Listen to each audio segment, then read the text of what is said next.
Bom dia, meus amados irmãos, a graça para o Senhor Jesus, louvado seja sempre o nome do Senhor. As orações de Davi costumam ser clamores, pedindo auxílio ao Deus que pode todas as coisas. Todavia, às vezes, ele profeticamente anuncia também o juízo que Deus trará sobre os inimigos do Senhor. Assim nós encontramos nesse salmo messiânico, Salmo 69, versículos 22 a 28, palavras imprecatórias. São palavras de juízo contra os inimigos de Deus, palavras proféticas, por sinal. Diz assim: sua mesa torne-se-lhes diante deles em laço, e a prosperidade em armadilha. Obscureçam-se-lhes os olhos, para que não vejam, e faze que sempre lhes vacile o dorso. Derrama sobre eles a tua indignação, e que o ardor da tua ira os alcance. Fique deserta a sua morada, e não haja quem habite as suas tendas, pois perseguem a quem tu feriste, e acrescentam dores àquele a quem golpeaste. Soma-lhes iniquidade à iniquidade, e não gozem da tua absolvição. Sejam riscados do livro da vida, e não tenham registro com os justos. Veja que, dessa vez, o tom da oração de Davi é bastante incisivo em relação aos inimigos. Eles que estavam perseguindo Davi há tanto tempo, eles mostram que não são inimigos apenas do rei, são inimigos do próprio Senhor. Mas a esperança do justo tanto é que Deus o abençoe, quanto que ele o livre do mal. Observe que quando nós queremos uma cidade bem organizada e saudável, nós não apenas esperamos que haja uma boa estrutura e assim por diante, como também que sejam tirados dela todos os ladrões, os assassinos e assim por diante. Portanto, para que haja de fato aquela harmonia, paz, aquele bem-estar, é necessário, de um lado, que bênçãos ocorram, mas que aquilo que é ruim, que é mal, seja retirado. Por isso que o juízo ele aparece lado a lado com a salvação. Porque de um lado Deus abençoará os que esperam por ele, mas também julgará aqueles que foram inimigos do Senhor por toda a sua vida.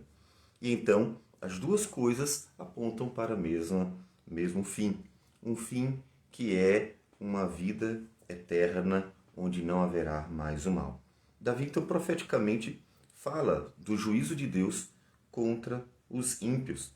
E até anuncia, então, o juízo sobre o Judas Iscariotes, que foi quem entregou Jesus.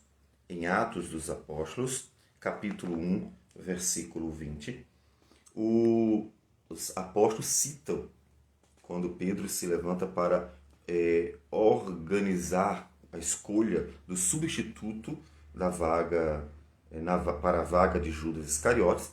No versículo 20 ele lê: porque está escrito no livro dos Salmos: fique deserta a sua morada, e não haja quem nela habite, e tome outro o seu encargo. Citando exatamente este salmo para que outra pessoa substituísse, então, a outra pessoa ficasse no lugar do Judas Iscariotes, que foi o inimigo do Senhor. Então, veja mais uma vez que o salmo ele está anunciando a morte de Cristo, o sofrimento de Cristo. Davi, no seu sofrimento, profeticamente anunciou o sofrimento do Salvador. E veja que o versículo 26, ele fala exatamente da obra de Deus ali entregando o seu filho para ser castigado no nosso lugar. Pois perseguem a quem tu feriste e acrescentam dores àquele a quem golpeaste. Deus estava castigando o seu filho, Deus estava fazendo carregar nossas dores, a ira do Senhor estava sobre ele. E esses inimigos ainda pioravam a situação. Sejam destruídos eles, porque eles acrescentam dores àquele que o Senhor já havia ferido. Então, veja que profeticamente ele anunciou a obra do Calvário e o juízo sobre aqueles que eram inimigos da cruz de Cristo. Isso não só é visto profeticamente, mas isso mostra para nós, como disse, a experiência de Davi e também conforta o nosso coração. Em Cristo encontramos o cumprimento máximo, o cumprimento verdadeiro, que é exatamente mostrar o sofrimento do Messias. Todavia, Jesus mesmo também trouxe palavras proféticas contra aqueles que eram inimigos do Senhor. O livro de Mateus, ele basicamente mostra por que Deus traria o juízo sobre os judeus. E há várias palavras do Senhor Jesus contra eles. Uma dessas palavras é em Mateus 24, que diz: tendo Jesus saído do templo, ia se retirando quando se aproximaram dele e os seus discípulos, para lhes mostrar as construções do templo. Ele, porém, lhes disse: não vedes tudo isto? Em verdade vos digo que não ficará aqui pedra sobre pedra que não seja derribada. Ele anuncia a queda de Jerusalém, anuncia o castigo de Deus, o fim. De um lado, o fim do templo, que significa uma nova aliança, uma nova jornada, portanto o templo cairia, porque não mais ele representaria a presença de Deus no meio do seu povo. Todavia, não apenas isso, mas também o castigo sobre aquele povo que crucificou o Filho de Deus, mas não só crucificou, o rejeitou completamente, mesmo depois de sua ressurreição. E o juízo de Deus viria sobre ele. Paulo também fala sobre os inimigos da cruz de Cristo. Ele, em Filipenses capítulo 3, se refere a algumas pessoas, dizendo: muitos andam entre nós, dos quais repetidas vezes eu vos dizia, e agora vos digo, até chorando, que são inimigos da cruz de Cristo. São aqueles que estavam tentando atrapalhar a obra, impedir a obra, perseguindo Paulo. Paulo foi perseguido por várias pessoas que tentavam impedir que ele realizasse a obra, colocando obstáculos, colocando dificuldade, até fazendo com que fossem atraídos mais inimigos sobre Paulo. E Paulo fala sobre eles. O destino deles é a perdição. O Deus deles é o ventre, e a glória deles está na sua infâmia, visto que só se preocupam com as coisas terrenas. Eles até se chamavam de cristãos, ou seja, eram pessoas que se colocavam no meio cristão, mas que na verdade eram inimigos da cruz de Cristo, porque eles viviam para satisfazer apenas a si mesmos e até atrapalhavam a obra do Senhor.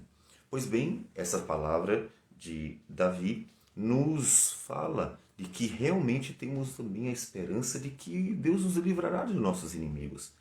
Como Deus, inclusive, castigou a Judas, que foi o inimigo de Cristo, e castigou todos aqueles que se colocaram contra o Filho de Deus. Deus então destruiu Jerusalém por causa da maldade dela, que rejeitou a graça e a bondade do Senhor. Assim também será na história do cristianismo.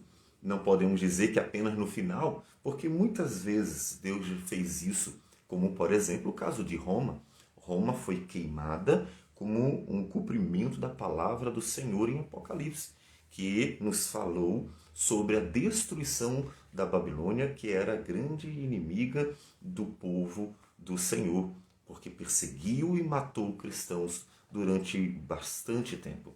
E Deus foi lá e vingou o seu povo.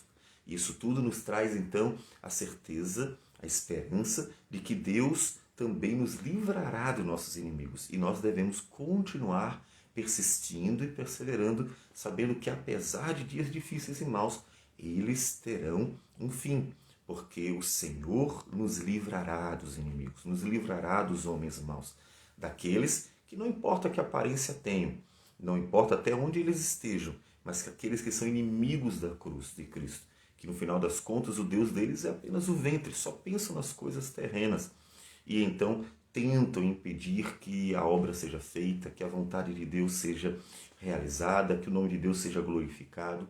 eles acrescentam dores e angústias ao povo do Senhor. Então, continue persistindo, continue perseverando, sabendo que o Senhor está atento a tudo o que acontece e no tempo certo Ele há de trazer o devido juízo sobre todos aqueles que se colocaram como inimigos do próprio Criador. Vamos orar. Senhor Deus amado, bendito o teu nome. Queremos agradecer por tudo, colocar a vida nas tuas mãos e pedir os teus cuidados, porque nós somos pequenos, bem pequeninos, mas o Senhor cuida de nós. Que o Senhor nos livre dos inimigos, as pessoas más, que estão sempre, Senhor Deus, intentando o mal contra nós. De forma que nós possamos, Senhor, descansar em Ti e o Teu nome ser glorificado na Tua vitória. Receba a nossa oração, nossa gratidão por tudo e tudo isso, Senhor, em nome de Jesus. Amém, Senhor. Que Deus abençoe a todos e um bom dia.